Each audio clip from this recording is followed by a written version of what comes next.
दोस्तों, हम सब जानते हैं कि हमारा शरीर का 60% हिस्सा पानी है और रही बात पृथ्वी की, तो पृथ्वी 71% पानी से भरा है।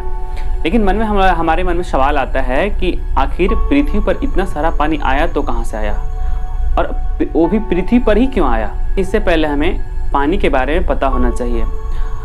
केमिस्ट्री में हम इसे H2O के नाम से, एक केमिकल सब्सटेंस के नाम पे जानते हैं। केमिकल सब्सटेंस जो होते हैं वो मॉलिक्यूल से मिलकर के बने होते हैं। आप ऐसे समझिए, जैसे बहुत सारे नागरिकों से मिलकर एक देश बनता है, उसी तरह से केमिकल सब्सटेंस भी मॉलिक्यूल से मिलकर के बनता है। इस तरह से जैसे मेरा नाम नानी घर कुछ और होगा, मेरे घर पे कुछ और नाम होगा और मेरे स्कूल में कुछ और नाम होगा, तो इसी तरह से पानी का लिक्विड फॉर्म में पानी को लिक्विड बोलते हैं, सॉलिड फॉर्म में बर्फ बोलते हैं और गैसियस फॉर्म में पानी को भाप बोलते हैं। इसी तरह पानी 3 मॉलिक्यूल से मिलकर के बनता है, 2 हाइड्रोजन और 1 ऑक्सीजन, और इसी तरह से इसका नाम पड़ गया H2O यानी पानी।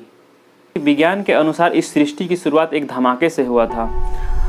करीब 13.8 अरब साल वर्ष पहले इस धमाके का नाम बिग बैंग रखा गया था और सृष्टि के जन्म के 3 मिनट बाद पहला एटम हाइड्रोजन बना और हाइड्रोजन के भारी तापमान में टकराने से हीलियम का निर्माण हुआ और हीलियम और हाइड्रोजन के फ्यूजन से बाकी सारे एलिमेंट बने, जिसी में एक आपका था ऑक्सीजन।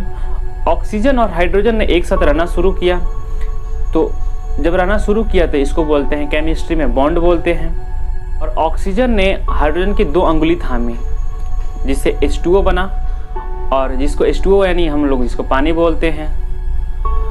लेकिन 13.8 अरब साल पहले जब बिग बैंग हुआ तो सूरज और पृथ्वी जब बन रहे थे, यानी 4.6 अरब साल पहले, उस समय पृथ्वी चट्टानों से बन रही थी। और पृथ्वी जब चट्टानों से बनी तो उस समय पृथ्वी का तापमान ज़्यादा होता और पृथ्वी के चट्टान पे पानी के मॉलिक्यूल्स पड़े और तापमान ज़्यादा होने की वजह से पानी का मॉलिक्यूल पृथ्वी के अंदर समा गया।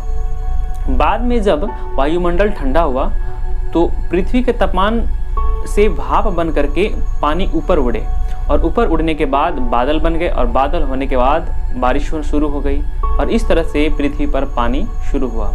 लेकिन दूसरी थ्योरी के मुताबिक धरती पर पानी बाहर से आए, यानी सूरज के पास वाले ग्रह पे पानी नहीं थे और बाहर पानी इकट्ठे थे, और बाद में जब पृथ्वी से कॉमेट्स और एस्टेरॉइड टकराने के बाद पृथ्वी पर पानी आए।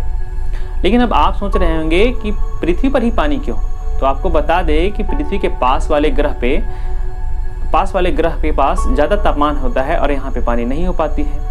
तो अब बात करें पृथ्वी की, तो पृथ्वी का तापमान एक बैलेंस में बना रहता है, जिससे यहाँ पे पानी भी ठीक ठाक रहता है।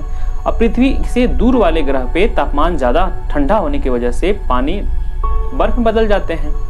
तो इस तरह से हमारे पृथ्वी पर पानी रहता है। तो आपको उम्मीद करता हूँ वीडियो अच्छा लगा होगा। अगर वीडियो अच्छा लगा हो तो लाइक कर लीजिएगा और इसी तरह से और भी वीडियोज़ के लिए मेरे चैनल को सब्सक्राइब कर लीजिएगा। Thanks for watching. मिलते हैं अगली वीडियो में।